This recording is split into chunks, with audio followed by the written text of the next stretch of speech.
महान पंडित आचार्य चाणक्य ने चाणक्य नीति में अपने जीवन के अनुभवों को साझा किया है। इसमें उन्होंने जीवन को सही तरीके से जीने के बारे में बताया है। आचार्य चाणक्य को आज भारतीय इतिहास के महान विद्वानों में स्थान दिया जाता है। अगर उनकी बातों पर ध्यान दिया जाए तो व्यक्ति को जीवन में कभी मात नहीं मिल सकती। तो दोस्तों, अपने जीवन में जो उन्होंने ज्ञान अर्जित किया, जो सीखा समझा जाना, उसे उन्होंने एक महान पुस्तक में संकलित किया और इस पुस्तक का नाम है चाणक्य नीति। जी हाँ दोस्तों, इसी महान पुस्तक से हम आपके लिए कुछ ज्ञान के छींटे लेकर आए हैं और जिनको अर्जित करने के बाद आप अपने जीवन में कई सारी परेशानियों से निजात पाएंगे और आगे बढ़ने का एक शक्ति प्राप्त होगी। तो आज के इस महत्वपूर्ण वीडियो में हम आपको बताएंगे कि आचार्य चाणक्य क्या कहते हैं।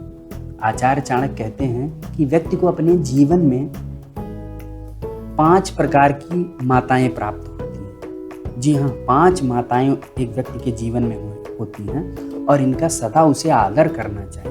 आचार्य चाणक्य कहते हैं वो कौन कौन सी माता हैं एक व्यक्ति के जीवन में। आप तो सोच रहे होंगे कि जिसने मुझे जन्म दिया वही मेरी माता है, लेकिन ऐसा नहीं है। आचार्य चाणक्य ने चाणक्य नीति में बताया है कि एक व्यक्ति के जीवन में 5 माता होती हैं, यानी कि उसकी 5 माएँ होती हैं और उसको अपने संपूर्ण जीवन काल में उनका आदर करना चाहिए। उनका आदर उसी प्रकार करना चाहिए जैसे वो उसकी जननी माँ ने उसका किया, जैसे वह अपनी जननी माँ का करता है। तो दोस्तों, सबसे पहली जो माँ इसमें बताया गया है आचार्य चाणक्य ने, वो बताया है राजा की पत्नी। जी हाँ दोस्तों, आपके राज्य का जो राजा है यानी कि जो किंग है, उसकी पत्नी वो आपकी माँ के समान है। आपको उसका आदर करना चाहिए, ऐसा आचार्य चाणक्य कहते हैं। दोस्तों, आज वर्तमान परिस्थिति में राजा महाराजा तो खत्म हो गए, लेकिन प्रधानमंत्री हैं, राष्ट्रपति हैं, मुख्यमंत्री हैं। इसका मतलब वो लोग आज के समय के एक तरह से राजा हुए, एडमिनिस्ट्रेटर हुए। उनकी जो पत्नी है वो आपकी माँ के समान है और उनका आदर, उनका सम्मान उसी प्रकार होना चाहिए जिस प्रकार हम अपनी माँ का करते हैं जिसने हमें जन्म दिया है। जो दूसरी माँ के बारे में बताते हैं आचार्य चाणक्य, वो कहते हैं कि गुरु की स्त्री को अपनी माँ के समान मानना चाहिए। गुरु की स्त्री, जी हाँ दोस्तों, जिससे हमने शिक्षा प्राप्त की है वो गुरु,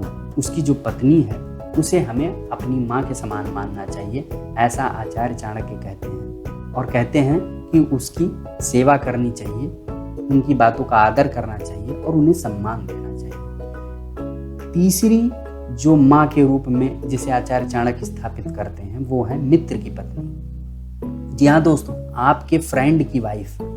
आजकल के जो समाज में तरह तरह के व्यभिचार पनप रहे हैं, लोग अपने मित्र की पत्नियों के साथ हठी ठिठोली करते हैं, वहाँ पर मातृत्व का भाव समाप्त हो जाता है।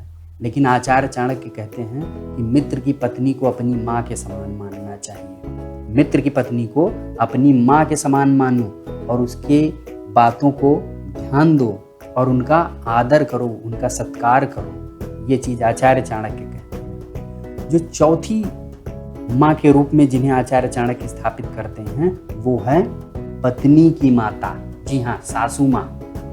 आचार्य चाणक्य कहते हैं कि अपनी सास को अपनी माँ समान मानो, बिल्कुल उनका उसी प्रकार से आदर करो जैसे आप उस माँ का करते हैं जिसने आपको जन्म दिया। तो ये आपकी चौथी माँ हो गई। और 5वीं माँ तो आप सभी जानते हैं दोस्तों, आचार्य चाणक्य कहते हैं कि अपनी जननी, अपनी माँ, वो आपकी 5वीं माँ है। तो आपको पता चल गया होगा कि किन 5 माँओं के बारे में बात की आचार्य चाणक्य ने चाणक्य नीति में। पहला किया राजा की पत्नी, दूसरा किया गुरु की स्त्री, तीसरा किया मित्र की पत्नी, चौथा किया पत्नी की माता यानी कि सास, और चौथा अपनी माँ, अपनी जननी। तो इन 5 का जीवन में आप सम्मान करिए और इनसे जो आशीर्वाद मिलेगा उससे आप अपने जीवन की किसी भी परिस्थिति, किसी भी समस्या को, किसी भी बाधा को पूरी तरह से काटते हुए आगे बढ़ेंगे। आज के इस वीडियो में इतना ही। धन्यवाद।